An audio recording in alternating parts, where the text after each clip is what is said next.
बच्चों, आज की इस ऑनलाइन कक्षा के माध्यम से मैं राजकुमार यादव आप सबका एक बार पुनः स्वागत करता हूँ।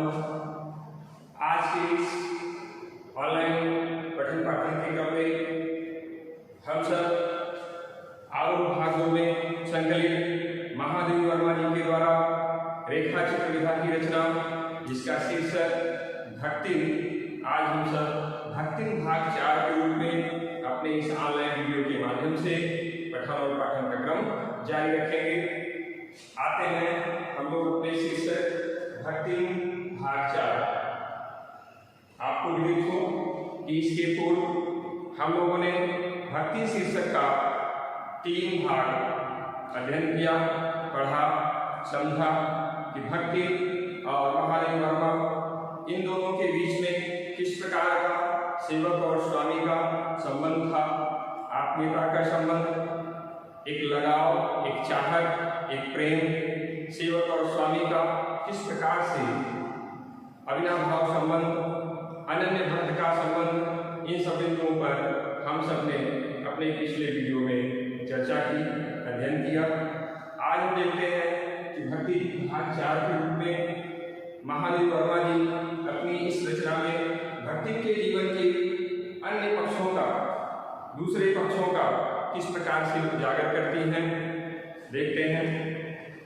महादेवी जी कहती हैं कि शास्त्र का प्रश्न भी भक्ति अपनी सुविधा के अनुसार सुलझा लेती।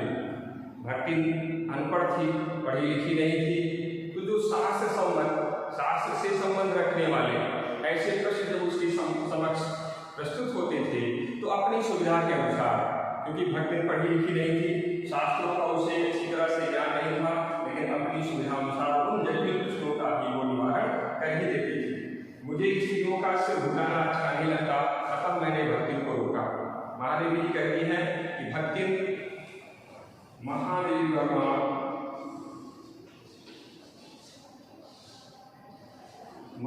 वर्मा और भक्ति,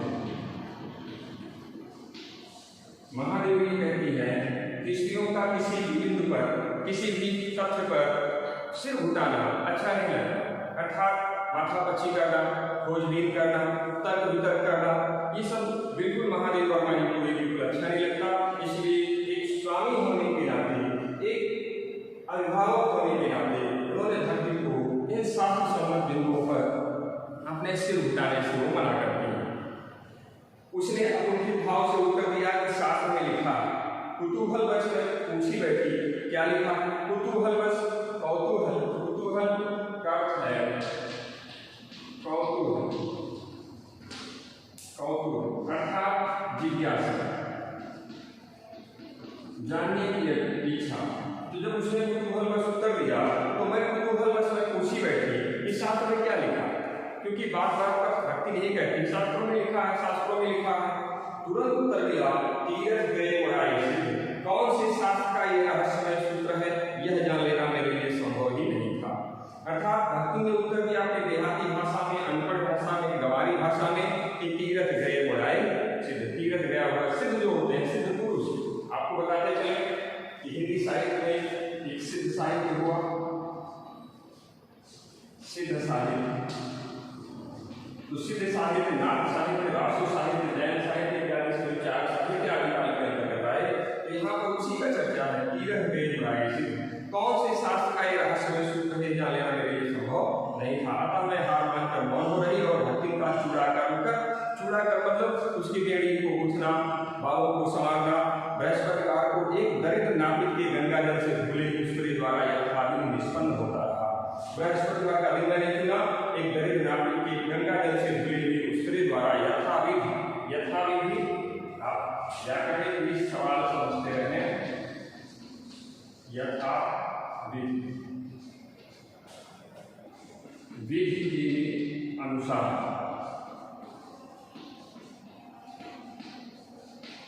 विधि के अनुसार। अब आप समझते चले इसमें समास कौन सा होगा, तो समास के रूप में अव्ययी भाव समास, अव्ययी भाव समास।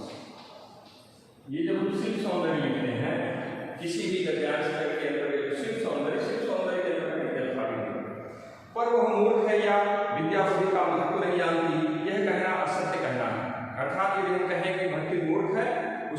मालूम नहीं है विद्या की बुद्धि विद्या किसे कहते हैं, ज्ञान किसे कहते हैं, ज्ञान कोश क्या है, इसका महत्व नहीं जानते कि बिल्कुल गलत है, असत्य है। अपने विद्या के अभाव को मेरी पढ़ाई लिखाई पर अभिमान करके भर लेती है। एक बार जब मैंने सब काम करने वालों से अंगूठे के निशान में हस्ताक्षर लेने का नियम बनाया, तब भक्ति बड़े कष्ट पड़ गई कि अंगूठा नहीं लगाया जाएगा, अब हस्ताक्षर किया जाएगा, अर्थात हस्ताक्षर करना ये होता है निशान अपनी उपस्थिति दिखाना, हस्ताक्षर करना। तो हस्ताक्षर करने का जब हमने नियम बनाया तो भक्ति बड़े कष्ट में पड़ गई, क्योंकि एक तो उसने पढ़ने की मुसीबत नहीं उठाई जा सकती थी उससे, और दूसरे सब ईमानदारियों के साथ बैठकर पढ़ना उसकी वयोवृद्धता का अपमान था। अतः उसने कहना आरंभ कर दिया, हमारे मालकिन को रात दिन की बतियन माँ गड़ी रहती है। अपनी लौकिक भाषा में, क्षेत्रीय भाषा में बोलती है कि हमारी मालकिन, भक्ति की मालकिन महादेव वर्मा कहती हमारी मालकिन को दिन रात की बतियन में गड़ी रहती है, उनकी निगाह हमेशा दिन रात किताबों में ही गड़ी रहती लगी रहती है। अब हम पढ़े लागत तो घर गृहस्थी कौन देखी सुनी, अर्थात भक्ति इतनी चालाक थी, वाक्पटुता इसे कहेंगे, वाक्पटुता,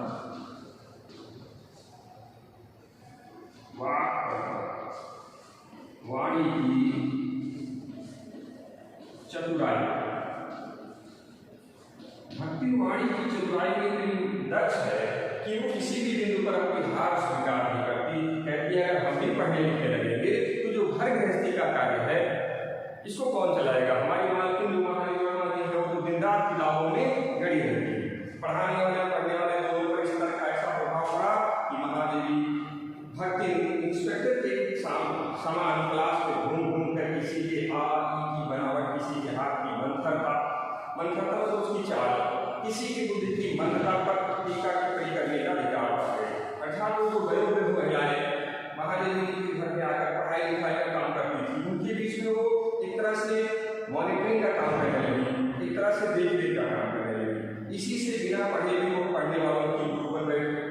स्वयं तो अनपढ़ थी, पढ़ी लिखी नहीं, और कोई उससे पढ़ने के लिए कहता था तो कहते थे हमारी माई तो स्वयं ही पढ़ रही है, अगर हम भी पढ़ने लगेंगे तो घर गृहस्थी का काम कौन संभालेगा। और ऐसे में सब लोगों के बीच वो गुरु बन गई। वह अपने तर्क ही नहीं, तर्कहीनता के लिए भी प्रमाण खोज लेने में पटु है। पटु मतलब चालाक। कहती है कि वो बिना पढ़े ही वो पढ़ने वालों की गुरु बनी, तर्कहीनता के लिए प्रमाण खोज लेने में, अर्थात उसको प्रमाण की जरूरत नहीं, बहुत जल्द ही शीघ्र ही उसको प्रमाण मिल जाएगा। अपने आप को महत्व देने के लिए भी वो अपनी मालकिन की को असाधारणता देना चाहती है, पर इसके लिए प्रमाण की खोज बहुत आवश्यक होती है।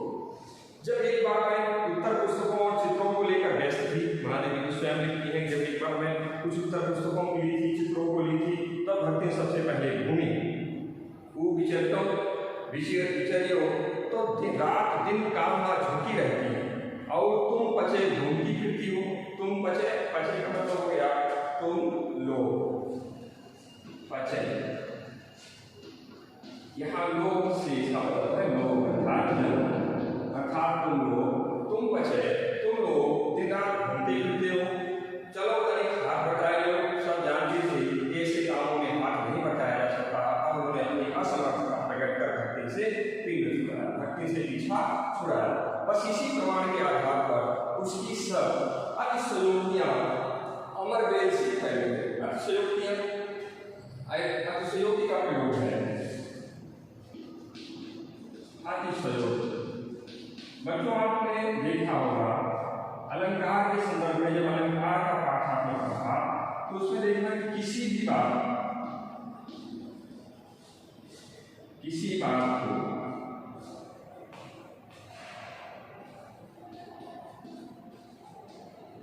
बढ़ा चढ़ाकर प्रस्तुत करना,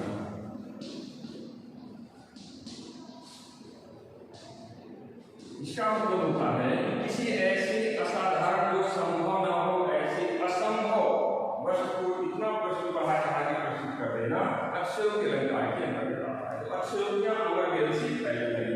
अमर बेल जो ऐसी बेल जो कभी उठाएगा, लता बेल लता उसकी मालकिन जैसा काम कोई जानता ही नहीं, किसी से तो बुलाने पर भी कोई हाथ बटाने की हिम्मत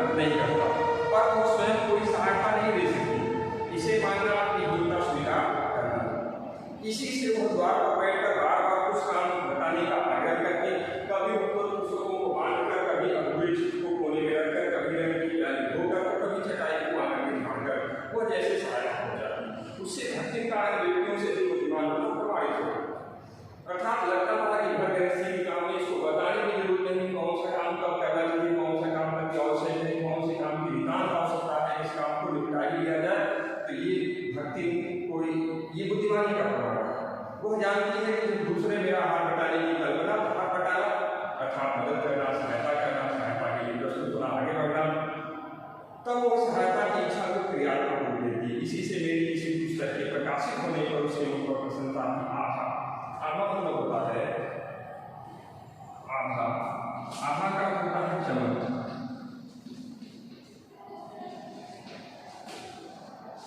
चमक या प्रकाश, आभा। उसके ऊपर एक आभा का बिंदु चमक अर्थात एक उत्सुकता का भाव दिखाई दे रहा है। जैसे सूर्य जमाने से बल में छिपा हुआ आलोक अपने आप प्रकट हो जाता है। आलोक मतलब प्रकाश। वह सोने में उसे बार बार छूकर आंखों में निकट ले जाकर सब घुमा फिरा कर अपनी सहायता का अंश खोजती और उसकी दृष्टि में व्यक्त आत्मघोष कहता। आत्मघोष मतलब स्वयं की आवाज, घोष आवाज से अर्थ है आत्म स्वयं। उसे निराश नहीं होना पड़ता, यह स्वाभाविक भी है। किसी चित्र को पूरा करने में व्यस्त है, जो बार बार कहने पर भी भूल नहीं होती, तब वो कभी दही का बर्तन, कभी तुलसी की चाय वहीं लेकर का कष्ट नहीं सहने देती। इतना आत्मीयता का संबंध है, आत्मीय संबंध है कि कभी भी भक्ति रखने वाले को भूखे नहीं देख पाती। कभी तुलसी की चाय बना कर दे देती है, तो कभी दही का शरबत ला के दे देती है। दिन भर के कार्य भार से छुट्टी पाकर जब मैं कोई लेख समाप्त करने या भाव को संबद्ध करने बैठती हूँ, तब छात्रावास की बुझ चुकी है मेरी हिरनी सोना तख्त के पैमाने फर्श पर। देखिए हिरनी सोना, ये महादेव बाबा का जो पशुओं के प्रति जो लगाव है, वो चाहे हिंदू हो चाहे वो हिरनी जिसका नाम सोना रखा गया है, इनकी कहानियों में, इनकी रचनाओं में इस प्रकार के दृश्य देखने को मिलते हैं। बैठकर आगू करना बंद कर देती, कुत्ता बसंत मोची छोटी मछलियां पर पंजों में मुख रखकर आंखें मोड़ लेता और पीली गोधूल। आप देखेंगे सब यहाँ पर कैसे पशु पक्षियों का दृश्य यहाँ पर वर्णित किया गया। तो इसका मतलब महादेव वाली पक्षियों के प्रति, पशुओं के प्रति उनका कितना उदार भाव था, कितना प्रेम संबंध था। तो बिल्ली गोधूल मेरे तकिए पर सिकुड़कर सो रही है। अब मुझे रात की निस्तब्धता में, निस्तब्धता मतलब नितांत सुनापन, जहाँ पर कोई शोरगुल ना हो, शोरगुल विहीन निस्तब्धता में अकेली ना छोड़ने के विचार से कोने में दरी के आसन पर बैठकर बिजली की चकाचौंध से आते में मिला विश्वजाति की भक्ति प्रशांत भाव से जागरण करती है। वह ऊँघती भी नहीं, ऊँघती मतलब अर्धनिद्रावस्था, अर्थात ये नहीं कि सुसुप्त अवस्था में नहीं रहती, ऊँघती भी नहीं, क्योंकि मेरे सिर उठाती हुई उसकी धुंधली दृष्टि मेरी आंखों का अनुसरण करने लगती है।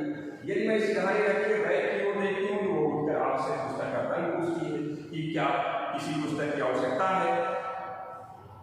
यदि मैं कलम रख देती हूँ तो स्याही उठा लाती है, यदि मैं कागज एक ओर सरका देती हूँ तो दूसरी फाइल टटोलने लगती है। एक न पढ़ी लिखी, एक अनपढ़ और यहाँ पर एक पढ़ी लिखी महिला महादेवी जी की हर एक हरकत से, हर एक उनकी कार्य व्यवहार से भक्ति इतना परिचित हो चुकी होती है कि जैसे ही महादेवी जी कलम रख देती है, लिखा गया कलम रख देती हूँ तो स्याही उठा लाती है। उसको ऐसा लगता है कि कहीं मेरी मालिक रखा महादेव भगवान जी की कलम में स्याही समाप्त ना हो गई हो, इसलिए को कोई परेशानी ना हो, मैं स्याही लाकर कलम में स्याही भर देती हूँ। बहुत रात गए, सोने पर भी मैं जल्दी ही उठी, चाहे रात में कितना भी समय क्यों ना हो गया हो, सोने के लिए कितना भी विलंब क्यों ना हो गया हो, देर क्यों ना हो गई हो, मैं सुबह जल्दी ही उठी हूँ। और भक्ति को तो मुझसे भी पहले जागना पड़ता है। सोना उछल कूद के लिए बाहर जाने आतुर रहती सोना को। अभी इसके पहले दृश्य आया कि सोना जो हिरनी का नाम है, जो महादेवी जी घर में पशु पक्षियों का जो जमावड़ा लगा हुआ है, जो उनका प्रेम व्यक्त करता है कि पशु पक्षियों के प्रति उनका प्रेम है, उन्हीं में से एक हिरनी है जिसका नाम सोना है। वो उछल कूद के लिए बाहर जाने के लिए आतुर रहती, वसंत नृत्य करने के लिए दरवाजा खुलवाना चाहता था, वो भूल चिड़ियों की चहचहाहट में शिकार काम होकर सो लेती है। मेरे भ्रमण की एकांत साथी भक्ति ही रहे। महादेवी जी ने उस साथी को याद कर रही है, मैं प्रातः काल भ्रमण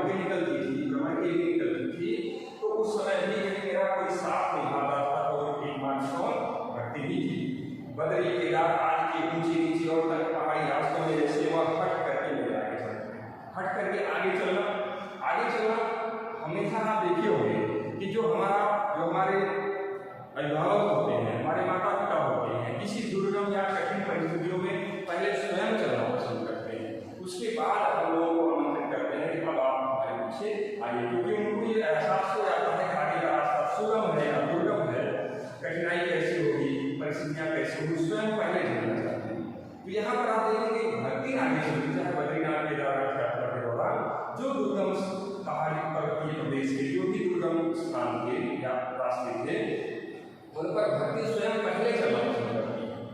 वैसे ही गाँव की धूल भरी पगडंडी पर मेरे पीछे रहना नहीं होती, किसी भी समय कहीं भी जाने के लिए प्रस्तुत होते ही मैं भक्ति को छाया के साथ माधवी कहती कहीं भी किसी भी समय किसी भी स्थिति में कहीं पर भी यदि मुझे इच्छा करके ले जाना हो तो मैं भक्ति को अपने साथ वैसे ही पानी थी जैसे व्यक्ति के शरीर के साथ उसकी छाया सदैव चलती रहती। अब देखिए कितना गहरा संबंध यहाँ पर है। भक्ति को भक्ति महादेवी जी के जीवन में उसी प्रकार से आकर छा गई जैसे हर व्यक्ति के साथ उसकी छाया उसकी परछाई सदैव। युद्ध को देश की सीमा में बढ़ते देश जब लोग आतंकित होते तब भक्ति के बेटी दामाद उसके नाती को लेकर बुलाने आ पहुंचे, पर भू समझाने उठाने पर भी वो उनके साथ नहीं है। भक्ति का दामाद उसकी बेटी आ गए, कह रहे थे इस समय देश की जो विभीषिका है, देश की जो स्थिति है, इससे अब आप हम सब एक साथ रहते सबको देखा कि रुपया भेज देती पर उनके साथ रहने के लिए मेरा साथ छोड़ना आवश्यक है, जो संभवतः भक्ति को जीवन के अंत तक स्वीकार ना होगा। भक्ति कहती है, महादेवी कहती है कि जो भक्ति का नाती भक्ति की बेटी और उसका दामाद भक्ति को ले जाने के लिए आता है तो भक्ति को लगता है कि अगर मैं अपनी बेटी और दामाद के साथ उसके घर चली गई तो महादेव और मणि का साथ मेरा और उनका साथ छूट जाएगा, जो कि भक्ति के जीवन में ये असंभव कार्य था। जब गत वर्ष युद्ध की भूत ने वीरता के स्थान में पलायन होती जगह है, जो युद्ध के दौरान जो भी स्थितियां बनती देश में, तो युद्धगत वर्ष युद्ध के भूत ने वीरता के स्थान में पलायन होती जगह है। लोग वीरता का प्रदर्शन न करने की जगह पर पलायन वृत्ति को अपनाते हैं। पलायन वृत्ति मतलब होता है कि एक स्थान से दूसरे स्थान पर चले जाना, स्थान परिवर्तन करना, स्थान परिवर्तन करना। ये इसका मतलब होता है लोगों को युद्ध के दौरान वीरता का प्रदर्शन करना चाहिए, लेकिन यहाँ पर लोगों के अंदर एक ऐसा भाव जगा कि पलायन वाली स्थान बदल रही है। तब भक्ति पहली बार सेवक की विनीत मुद्रा के साथ मुझसे गांव चलने का अनुरोध करने आई। पहली बार भक्ति मेरे पास आती है, सेवक की विनीत मुद्रा, विनीत मतलब विनती के समझ से, मुद्रा मतलब भाव, विनती के भाव से मेरे पास आती है और मुझसे कहती है कि आप भी गाँव चलिए। वो लकड़ी रखने के मचान पर अपनी नई धोती बिछा कर मेरे कपड़े रख देगी, दीवार में कीड़े गाड़कर उन पर तख्ते रखकर मेरी किताबें सजा देगी, धान की पुआल का बोरा बनाकर उस पर अपना कंबल बिछाकर मेरे सोने का प्रबंध करेगी, मेरे रंग स्याही आँख को नई हड्डियों में सजो कर रख देगी और कागज पत्रों को छींके में यथाविधि एकत्र कर देगी। कहती है कि आप मेरे साथ मेरे गाँव चलिए, गाँव चलेंगे तो गाँव की जो सुख सुविधाएं हैं, शहर की सुख सुविधा और गाँव की सुख सुविधाओं में अंतर है। गाँव की सुख सुविधा का जिक्र करती हुई भक्ति कहती है कि जिस प्रकार से आपका रहन सहन, आपकी कापी किताब पुस्तकों का रख रखाव, इसको मैं यथोचित यथाविधि लिखा गया है, यथाविधि मैं इसको बिल्कुल अच्छी तरह से रख दूँगी। मेरे पास वहाँ जाकर रहने के लिए रुपया नहीं है, यह मैंने भक्ति के प्रस्ताव को अवकाश न देने के लिए कहा। महादेवी कहती है कि जो भक्ति कहती है कि मेरे साथ आप मेरे गाँव चलिए, तो महादेवी उसकी इस गिनती मुद्रा के भाव से बचने के लिए कहती है कि मेरे पास इस समय चलने के लिए रुपया नहीं है, अर्थात चलने के लिए रुपये का प्रबंध मेरे पास नहीं है। पर उसके परिणाम ने मुझे विस्मित कर दिया। मैंने सोची कि अगर मैं कहूँ कि मेरे पास रुपया नहीं है, चलने के असमर्थ हूँ, तो भक्ति मान जाएगी, लेकिन उसका उत्तर क्या होता है, उसका उत्तर सुनकर महादेवी जी विस्मित हो गए। विस्मित मतलब आश्चर्यचकित हो जाना, दंग रह जाना।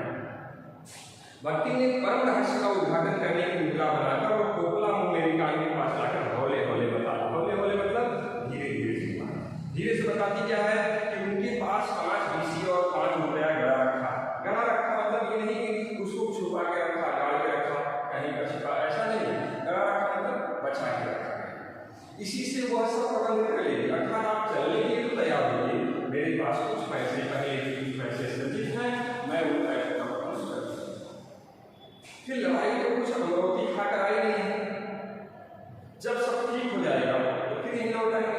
लड़ाई बहुत लंबे दिन तक खींचने वाली नहीं है कि लंबे लेकिन देखिए कि जैसे स्थिति ठीक हो जाएगी हम लोग फिर लौट आएंगे।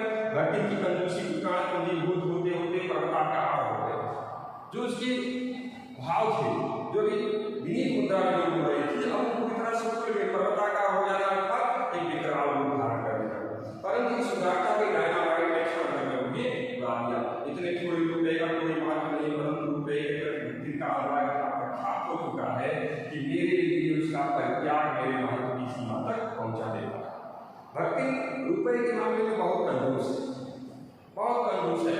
उसको अपने भविष्य की आगे का भविष्य कैसा होगा इसके लिए रुपयों का सृजन करती है, रुपयों को बचा के रखती है। महादेवी जी कहती है मेरे लिए अपने द्वारा बचाए गए उन रुपयों का त्याग कर देना मेरे महत्व को दर्शाता है। अर्थात महादेवी भगवानी का भक्ति के जीवन में इतना महत्व है कि अपने जीवन की जो गाड़ी कमाई जो बचत जो बची हुई कुछ मुद्राएं हैं उनको भी भक्ति जब अपने मालिकों के प्रति समर्पित करती है कि भाव दिखाता है कि महादेव भगवान के लिए भक्ति के हृदय में कितना स्थान है। मेरे पास वहां जाकर रहने के लिए रुपया नहीं, भक्ति और मेरे बीच में सेवक और स्वामी का संबंध है। ये कहना कठिन। महादेवी कहते हैं कि अगर कोई कहे कि भक्ति और मेरे बीच सेवक और स्वामी का संबंध है तो ये कहना बिल्कुल कठिन होगा। यहाँ पर सेवक और स्वामी का भाव नहीं है, क्योंकि ऐसा कोई स्वामी नहीं हो सकता जो इच्छा होने पर भी सेवक को अपनी सेवा से ना हटा सके। आप देखेंगे कोई ऐसा स्वामी, यदि स्वामी का मन करे मैं अपने सेविका को अपने सेवक को अपने सेवा भाव से हटा दूं तो हटाने का उसका पूरा अधिकार है, लेकिन यहाँ पर नहीं हो रहा है। तो इस अंश में हम लोगों ने देखा कि महादेव वर्मा और भक्ति का जो सेवक और स्वामी का संबंध, चाहते हुए भी सेवक अपने स्वामी को, स्वामी अपने सेवक को नहीं हटा पा रहा है, और ऐसा सेवक जो चाहकर भी घटने का नाम ही नहीं है। आज के वीडियो में इतना ही। शेष अंश जो आपकी पाठ पुस्तक का बचा हुआ महादेव वर्मा जी के अंश का शेष पाठ का शेष अंश जो बच रहा है, इसको आप लोग पुस्तकों के माध्यम से, इस पुस्तक के माध्यम से अध्ययन करेंगे, अध्यापन करेंगे, अध्ययन करेंगे।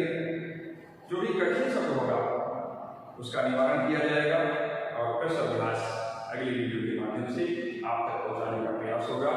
तब तक के लिए